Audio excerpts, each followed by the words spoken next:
Mahakana anazy aloha nahafinaritra ny compétition teto Anosibe.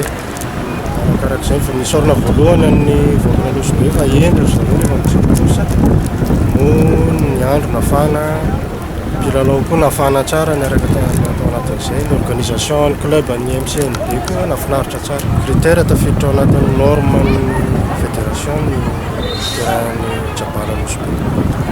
Andriamanitra aloha nisy orana be dia vita tsara ny course, misaotra ny organisateur, misaotra ny public izay tonga maro, misaotra ny 100% moto, tozany ray aman-drenika any. Dia nafinaritra, tena nafinaritra, atao ny adrénaline, atao ny combat kely, dia nafinaritra be, nety tsara daholo ny zavatra rehetra. Efa mpanao course ihany ka efa nisy taona nanao course teto, dia nety tsara daholo ny zavatra rehetra.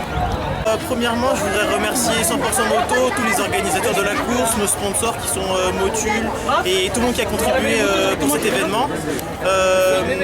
Ma famille pour m'avoir aidé pour arriver à ce résultat. Et c'était vraiment une magnifique course, l'organisation était parfaite, le terrain était magnifique, l'arrosage était nickel et on vous attend l'année prochaine. Eran Madagascar en participe 5e manche ni champion de Madagascar.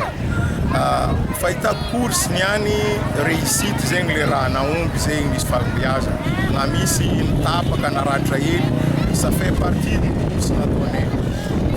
Mangataka amin'ny ray aman-dreny izay mankafy course moto mba ho avy agnatevi-daharagna aty ary indrindra fa miandro amin'ny confinement zao miala voly olo, miala le stress ravoravo olo jiaby, au moins 20 000 spectateurs zegny hitatsika niany ty amin'ny afara zegny tokony maromaro zegny raha ohatra mibiagna le frontière atsika aty zegny baka ivelany koa satria tsy navy zegny ry zala baka La Réunion zegny tegna mankafy aveto magnano hommage ni Stéphane Ferdinand zegny pilote ni lancé e course ty ta Madagascar. Mety atao matetiky izy ty kandrefany zay ato dia misy mikotrana toerana manaovana izy ty dia mangataka amin'ny président Rajoely mba izahay amin'ny tany fisomanay ty mba amieny zahay tanteraka satria ty zegny problemenay tsy stable zegny investissement-nay eto.